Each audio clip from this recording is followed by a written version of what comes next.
Fuck it. Okay. No, there's a reason. There's a point to this. I mean, sure, but you could have used any of the New World costumes. And Oh, no, okay, I look, could. it's a scene we've seen before. Yes. Wait. No, this is new. No, this is new. This is decided because there's no parchment filter. Yes. Imagine actually animating for your new game. How Weird. about that? You know it has to be new because Zora is actually wearing his right costume. Right? And we don't have the storybook filter over the screen right now. Nope. We're gonna get to that reused cutscene in a minute, though. Yeah. You know it's disappointing because also this is far from the very first show manga where it gets substantially worse after a time skip. I would argue that also with Bleach and also Dragon Ball Z to an extent. Naruto. Yep. Well, that depends. Which time skip in Bleach are you talking about? There are two of That was them. near Blood War. It depends on which part of the war, because the first 2 or even 3 years of the war are excellent. Let's see. Sorry, I'm just going through this really fast. The only ones you are required to keep are burst enhancement and resilience. Maybe Yeah. concentration. Concentration, yes. There's one that automatically refills it. Wisdom. Yeah, I'm gonna. You can take out Good. I'm gonna take out Capillary. burglar, coin, or sake. Yeah. The other 3 are required, though. I wonder if you actually do have like all of the coins skills in the game now. Actually. I can say I don't, but I probably have 95% of them. Wait, did I just pass it? Oh, there it is. Yeah, let's also drop.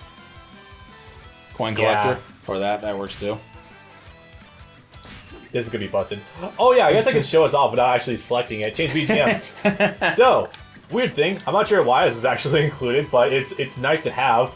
On the one hand, some songs were dropped going from Power Warriors 2 to 4. Don't like that. But conversely, we also have some openings from the show. That's DLC. It's Like $15, but you get to play only the TV-sized versions of the more popular openings, or some of them anyway. Now, granted, makes me feel like I'm 5 years old again and filled with joy, but conversely, I can't play any of these because of copyright. No, I wouldn't recommend it. No. Not get mad. Well, actually, I do know what I'm gonna play. Song good.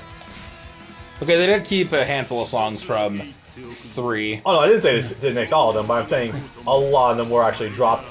Put your hat on. Oh, I actually usually play this one without it. Ah. And then getting the man bun is kind of funny. It's called the top knot. I know it's a top knot. I'm making a culturally inappropriate joke. I apologize. Okay, Gear 4th. Of course, I love how you lose the camera and it goes running against the walls. Yep. So, Gear 4th Luffy. Hey, that's how you speedrun. This is, I first did this fucking around, going back to this fight, and I'm like, oh yeah, this is kind of obnoxiously good, actually. You also become a sky type. But that's I don't okay. think you do, actually. No, because you're aerial, and you're bouncing, and you don't touch the ground very much. He feels... No, you're probably right, actually. There's a reason for that. It's stated explicitly that he has no sense of balance like this. That's why he's constantly jumping. Because also something about elasticity... The elasticity in him is like so intense that he legitimately can't stay on the ground. Otherwise, he just bounces off of it. Something about friction, and if he tried to stand up properly, he would just fall on his face. Oh, this is great. Oop. But yeah, power-wise, Bounce Man is probably one of the strongest in the game. Oh yeah. Not necessarily coverage-wise, though. It does get a little alarming when you're up against the wall, but he's still hitting it hard enough per attack that it's kind of mitigated. I will definitely try out Snake Man before the end of this playthrough, guys. Don't worry. Well, I mean, we have to anyway. You have to. Because of Akuri, but still. And the final boss, actually. Is it mandatory against him? I didn't think it was. Yes, because you have to do the final hit is Dragon Culverine. That was easy. And that's a Snake Man exclusive attack. That's a reused cutscene. This is 100% a reused cutscene. Hey, do you want to go back to 2009? 12. 12 or 1, really? Yep. Damn. 2012, 2013, 2015, and now here we are in March of 2020. Fuck me, this feels like such an older game. I know. Weird. I know, it really does. I'm okay with this one because this cutscene was actually used as a trailer shot for the first game. Pouring one out for the old age. I have a song. So Taylor and I are getting married in like 9 days, and one of the things on the wedding registry was a sake cup or a sake set, and Taylor got sake, so I'm enjoying some right now. Too, feeling like an old fuck. Children who were born in 2002 can vote. I'm not taking more than one shot right now. It's not even like pure liquor either. Sake is actually kind of delicious. It's rice. I know it's. Welcome to the rice fields. I know, but I love doing that to people and just going up by every year. People born after 9/11 can vote now.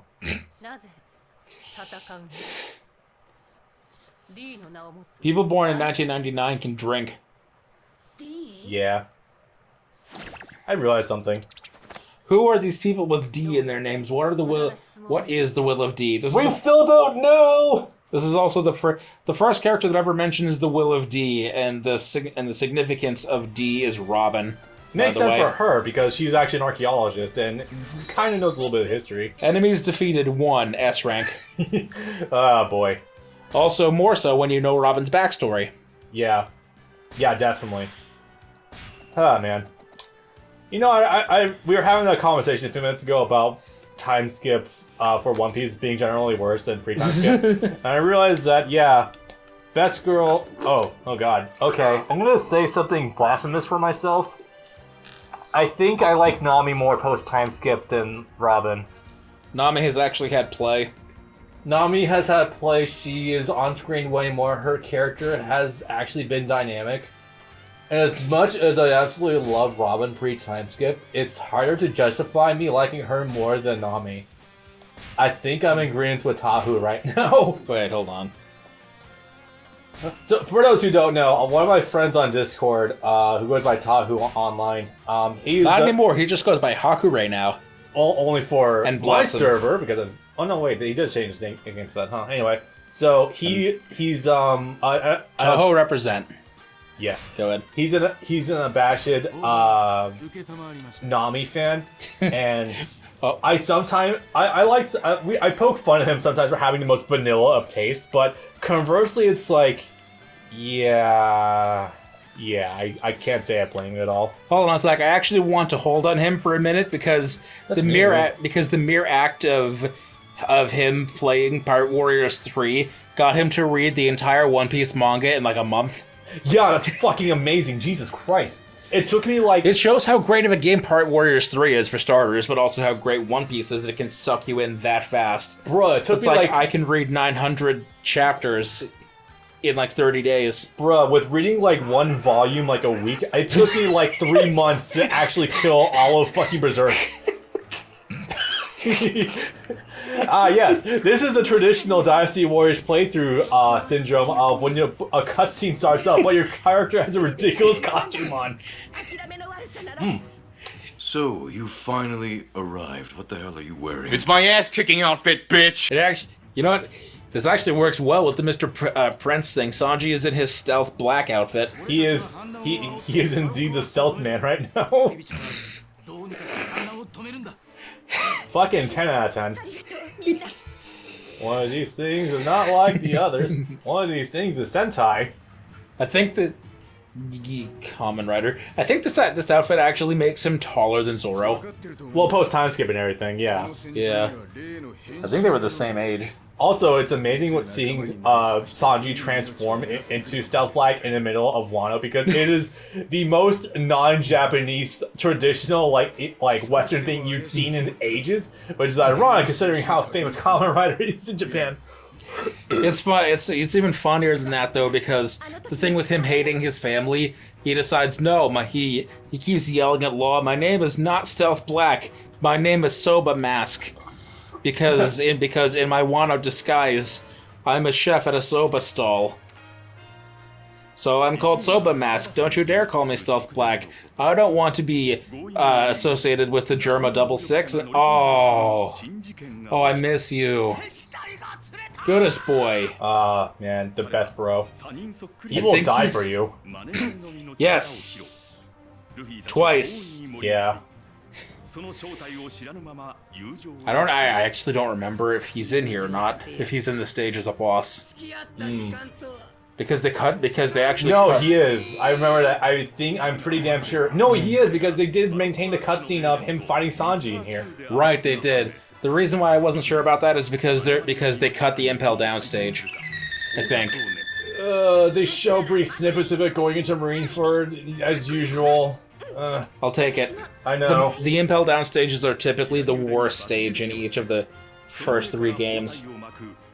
You see, you say that, but I would more go Fishman Island. No, nice, Fishman Island. Water 7? Arc, I was actually going to get into One Piece, but I've been... Thriller Bark. Thriller Bark, yeah, I would say Thriller Bark's the absolute worst. Personally, because it's like, that's It's up the there. one thing I could not get all the coins for. This is a volume cover. That's really cute, actually. This is a reference to a volume cover. I love BB's face there, that's adorable. It's a set of 2 volume covers, I think, 19 and 20, or 17 or 18 or something. It's all of the Straw Hats on the right side of one cover. On the next cover, on the left, is Crocodile and Misters 1 through 4. Oh, it's so cool. I think I've seen that before. I most likely have. Them doing a standoff. It's really cool. Yeah. Sure, why not? Well, pretty close to max anyway, so it doesn't even matter. Good stuff. We're going to be using the Straw Hats more than anyone else. May as well get them up. Yeah, in essence. Also, unfortunately, I mean, I know you've been playing around with Nami. I am proud of you for doing so, because I haven't. I haven't been able to mess around with a lot of the Straw Hats yet at all. Frankly, I would put time into, but A, maybe not, and B, okay, I'm gonna get into details later about how it feels like a lot of lines of this game are super phoned in. Yes, that's the thing that Koei, mostly Koei America, has been doing literally forever. Where if they don't need to replace voiced lines or just literal lines, Like, Katsuki Aoi is he's such an icon, but oh my god, he sounds like he's falling asleep when he's going super with Frankie. yeah.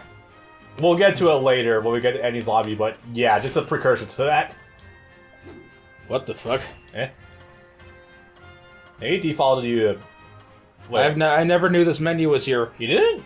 Just show you what they do. Yeah. Display their effects. Yeah, it's always been there. No, I've never seen that before. Discovering the all the other things you could actually do in my One's Justice 2. Though you notice how the one that I de-equipped, one of his level 4s even, is the worst one that's been there since 2 in Hell Memories. The one where he does the skywalk run up 10 feet and then do a jump down. Yeah. Because that one sucks. Hell Memory just, always sucks. Yeah. It's what you have to deal with, though, since it's usually your only option for a level 2 Muso. So, one benefit of being able to switch Musos out, if you don't like one, you can use another, which is... Oh, yeah, we fine. haven't talked about it yet, but buildings are destructible in this game for some reason, and you can jump on top of them. Oh yeah, that's right. That's a neat little function to go along with jumping. Weird, and it doesn't serve any practical purpose, but it's there, I guess. It doesn't feel intrusive, like it's not the fucking Havoc engine or anything, but hey, it's there, I guess. Yeah, it is. God, Havoc engine gets so weird sometimes. It's still being used in some games. I know, it's so weird. Whatever. Anyways, I think this is the actual... are we trying to actually disable the find bomb? Is this the level? Yes. Okay, cool. I'm not completely out of it with the story yet. Awesome. But literally... okay, I wouldn't blame you, this is still early. For the audience, I was going to get started watching Thoroughbark, but with my new job, which happens to be with Brandon, yay, I have not... Which would also be a very easy way and place of watching it. I just worry about people passing by outside and seeing me, like, watching One Piece, because... There's not for One Piece itself, but the content itself. There's only one episode that would cause you any sort of problems, and you probably know this story, but there's a scene in Thriller Bark where Nami gets sexually assaulted in the bath. Wait, by- is it Thriller Bark? I know about the Thriller bat scene. Bark. I know about the recent bat scene in Wano, but I don't know about that one. No, there's a scene in Thriller Bark where I forget the character's name, but one of the villains has the power of the invisibility fruit. And Oh, him. Oh, I actually He's- did not know that. Okay. he's not a mink, but he's some kind of cat man. Right, I know what you're talking about. Didn't he like fight with Sanji or something? Yeah, he did. Yeah. Because because that was also where the worst scene that Sanji's ever had happens also as well. The one where Sanji said that he one thing that he would have been willing to trade his life for would be the invisibility fruit, because then he could peep on yeah. women in the bath. And everything you knew about Sanji and his chivalry and never hitting a woman just all goes down the drain. Yeah, that And he didn't recover from that gaffe until Whole Cake. Oh, Jesus. Yes, that stuck. That Was stuck. that okay, question. Was that a line that actually was written by Oda, or was that from the anime itself? That's all Oda. Oh, God. Oh, fuck. Okay. And it doesn't help at all that he doesn't get much play in Sabaody, but the first thing that happens in the New World is he goes to Fishman Island and he sees all the mermaids, and because he's been stuck with the Okama for 2 years, he hasn't Yeah. seen a woman in 2 years, so he bleeds at the sight of anything resembling an attractive woman. Anything that might remotely look And like it he's- has a vagina, yeah. And he literally bleeds out and requires blood transfusion. He gains altitude from his bloody noses. Yeah, it's... I'm glad I'm not the only one who kind of cringes at that whole debacle. And I hate that so much. Yeah. Because it really puts a damper on Sanji being your favorite character because of how cool he is and how incredibly well written he is, especially going into Whole Cake and other parts of Thriller Bark, where he even says in Thriller Bark when they're being attacked by Kuma, something to the effect of when Zoro is trying to take the bullet for Luffy, he says to Zoro, "Your dream is more realistic than mine. I don't know that I might find the All Blue. Being a Even swordsman, though we know it exists already. Sorry. being the world's greatest swordsman is a tangible dream. I've seen you fight that guy. I'm sure you'll be able to catch up to him someday." Wait, he said this during fucking Whole Cake? Thriller Bark. Not in so many words, but that's what's implied. He says that Zoro's dream is more attainable than Sanjay's own, so Zoro deserves to live more than he does. Well, wasn't there already clues that was already thrown out much earlier that the All Blue does in fact exist? Not at that point, not technically. Fuck. Alright. So yeah, it's like this happens literally the morning after. This happens the morning after Nami gets assaulted in the bath, and he has the freak out saying that he wants the fruit and that he wants to peep on women in the bath as well. So we are in the agreement that Thriller Bark does fucking suck. Yay. Got it. It does showcase Frankie, but yeah. The rising tide lifts all boats. The only thing And that tide does go up and down very frequently. Because there's a lot of good shit in Thriller Bark 2 that doesn't get highlighted as much. in dubs, Chris Guerrero actually does pretty decently, yeah. There's that, there's I want to support my boy, damn it. there's that, there's Zoro fighting Ryumon, the zombie samurai getting his demon sword. The first ever mention of Wano, like 12 years before they would get there. Fucking Frankie building a bridge actively while they were going up it. That was great. I thought the console just bugged out. Yeah, right? See, they did bring this they do have this cutscene still. This is new. This is newly rendered. I don't know if it is, because it's the same choreography used in 3. It is, but they're it's actually set to be in the actual location, as opposed to in 3, where the choreography is the same, but they're just fighting in one of the regular bases. You don't see the clock tower behind them.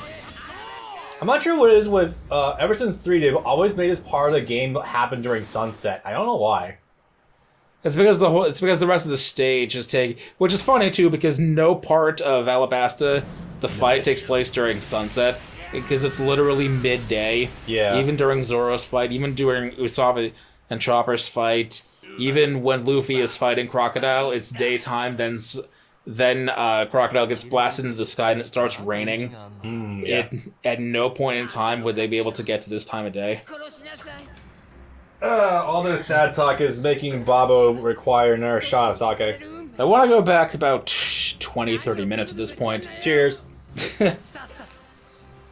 To the thing about Nami and Robin and changing tastes, and I can tell you why. It's a couple of things. First of all, in the anime especially, they whitewashed Robin. She's no longer tan. She's literally they did that. She's literally just white. She's literally like no tan whatsoever, and the black clothes always brought the tan her as well. So it's not even there anymore. It also doesn't help the fact that outside of being the one-note joke of having a funny sense of humor, Robin is pretty much physically a carbon copy of Nami now.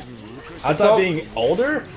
It's also because she's no longer mysterious and sexy. Robin is just cute, and that's great. I don't want to take that away from it. No, but she no longer has her mysterious, dark and tall, dark and sexy aspects about her anymore. Those are just sort of gone. Now she's just full of cute moments, like saying it doesn't matter if people go after me, trying to find the road poneglyphs, because I have all my friends in the crew here to protect me if anyone ever comes after me again. That's good growth, but when she starts getting emotional and crying when Kanjuro's drawing of the dragon dies. Okay.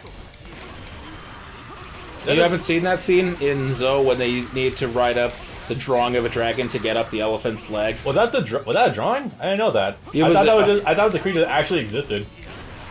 I can't believe. Evening Shower Kanjuro's power is to turn anything he draws, give life to anything that he draws. So he can draw an animal and make it real. The funniest example is when he's reunited with Kinemon in the trash compactor on Dressrosa, and he hands Kinemon a head of lettuce and says, "Are you hungry? Come eat this head of lettuce that I drew with a paintbrush." That's kind of funny though, yeah. But no, if I can speak candidly as a, I guess, former Robin fanboy, I guess, part of the appeal was always like the mature section of her too. If you just make her all cute moments? I mean, you kind of lose that edge of her as well. So yeah, rip. Oh, by the way, we're playing a video game. Yes, by the way, yeah, post-time skate, Sanji only has access to Skywalk, not a speed type, sky type. On the one hand, sky types, when you're dashing with them, they don't require cooldown whatsoever, meaning that you can just hold out the circle button and keep going. But it also brings me to the fact that you're on a finite dash system, and it's also the fact that you're constantly hovering at sky types, which brings with it a lot of the instability that was mentioned with Sanji beforehand too. You're never attacking the people you want to attack. You're always attacking in a group, and you only have access essentially to your aerial combos as well, which aren't always great. Most characters also don't have aerial musos either. Which one was what was the name of the purple sister of Sanji's? I know she's one of the numbers. I don't remember which one she is. Reiju, as in Zero, is the oldest child, and her color is poison pink. Yeah, I've tried. She's the one that kisses Luffy. Yes, I know. It's very funny. Oh, do I know? Anyway, that was weird in the anime. That was weird and oddly hot. Anyway, I've tried using her in this game. She's super unstable in spite of, like, I know she has good traits, but god damn it, she's basically the old version of Sanji now, and it makes me sad. The problem is that she's one of the, like, 2 characters in the game that's actually focused around status effects. Yeah. And there's like 10 different status effects skills in the game, but they don't really serve any purpose in the long run. Not terribly, especially since, like, bosses are usually immune to status effects anyway. So it becomes a bit of a moot point, because why would you poison an enemy if you can just kill one hit? Something, if you poison them and keep hitting them, they take, like, triple damage. Remember the Lion song was cool. Yeah.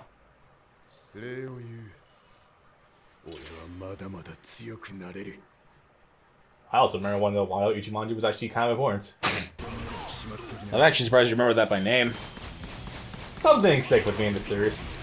Again, kind of like riding a bike. Except for fire details, of course, obviously, in the story. I'm good at remembering events, I'm not good at remembering specific names. That's my quirk, I guess. But you remembered the name of a sword. It's because it never changes, that's the trick. He's always had it. It's one of the only ones that actually sticks with him. Yeah, I don't remember the other names of the swords for the fucking life of me. But that one, it's the one he got from... Yeah, like, see, I don't remember the name of his friend from when he was a child either. But I know you got it from her. It's because it's really weird phonetically and doesn't make sense out of Japanese Romanisms. Oh god, I just realized. Oh yeah, you're attacking a woman with Sanji. See, the difference is... You are doing damage though. The difference is, unlike in all the previous games, that's actually still usable. It takes a little while, but it's not like before, where they auto-block on every other hit. Yeah. No, you can actually do some realistic damage with them before that still inevitably still happens, but not as bad. Yeah, it takes a bit longer, but it's not horrid. Yeah.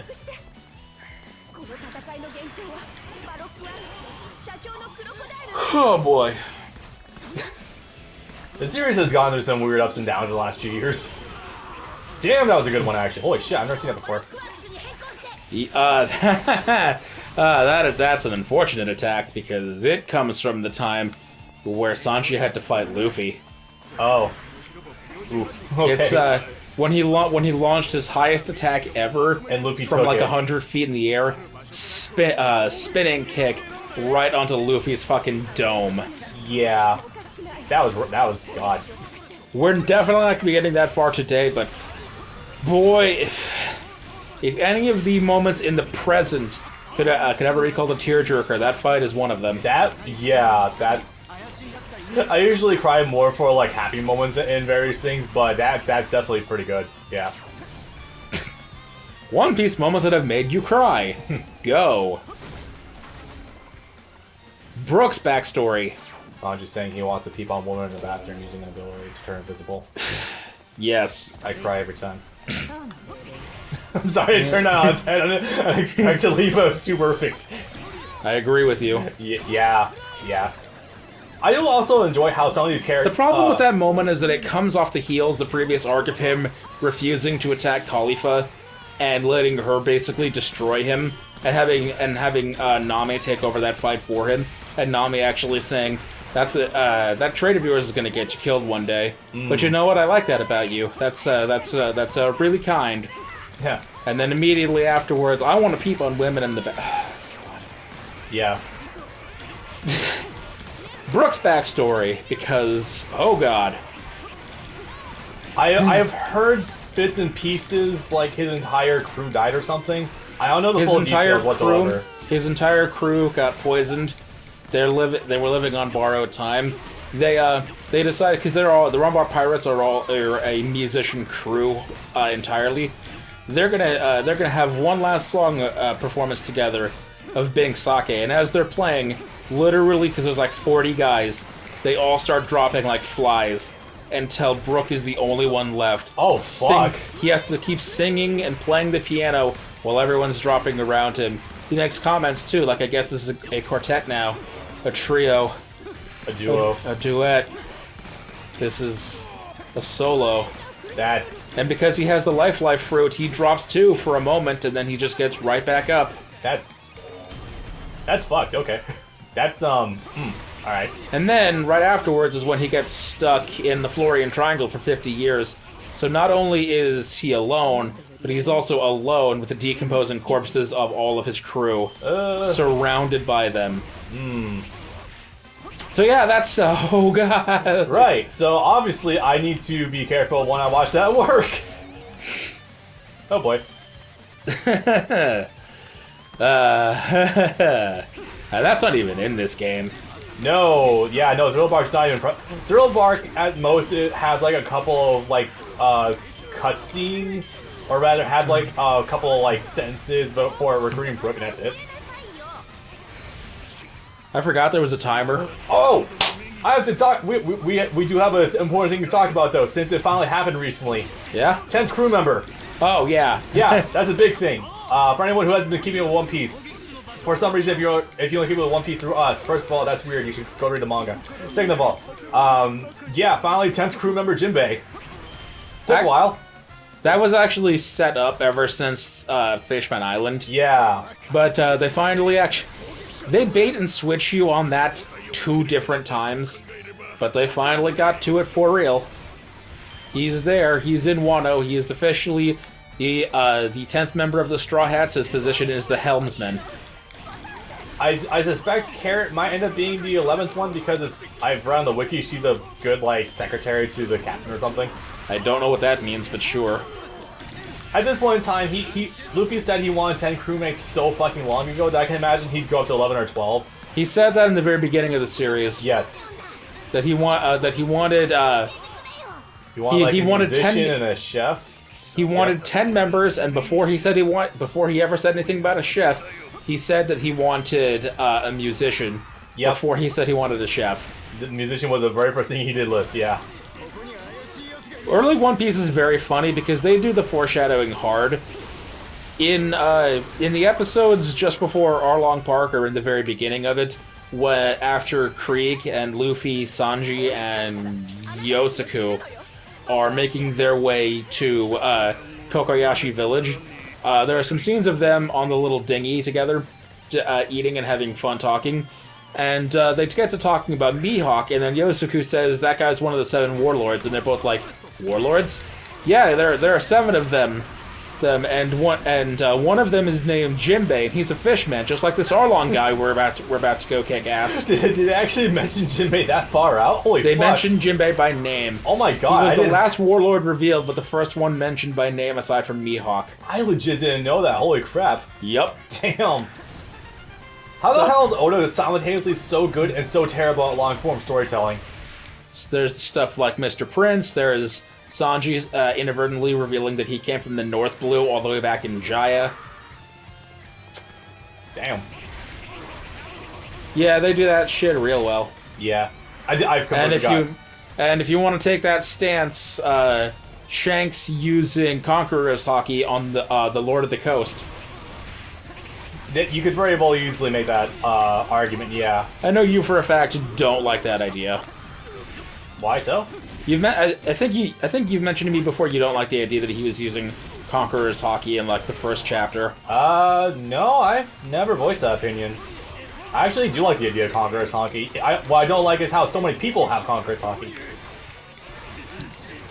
You might have heard it from someone else, because that was not me. I actually like the idea of foreshadowing that far in advance. It's... yeah, that's about 500 chapters out, so... Yep. Let's see other bits of foreshadowing. There are, if you look at prototype renditions of the crew from before the series got started proper, you can see that there was actually listed a fishman as part of the crew from before the series started. There's the fact that in other prototype versions of Buggy's crew, Zora was going to be a member of Buggy's crew. Holy crap, that's a thought. Yep, there's in one of the real early volumes, there's a sketch of the back of Hancock, who also doesn't appear for 400 or 500 chapters. Yeah, there's a lot of shit like that that's just all over the place. You just gotta know to find it. Yeah. He's a master of that sort of thing. Something that'll be mentioned or shown off once, but then never mentioned for 300-400 chapters. I just also remember the whole little series thing about Enru being on the moon. Yep. Eventually that'll come. I'm convinced that's also a form of long-form storytelling because of the moon people and that civilization up there, possibly being a reference to the celestial dragons. It's funny you should mention that. Anyway, goddammit. Yeah, it's funny you should mention that because in that regard, the anime is fucked.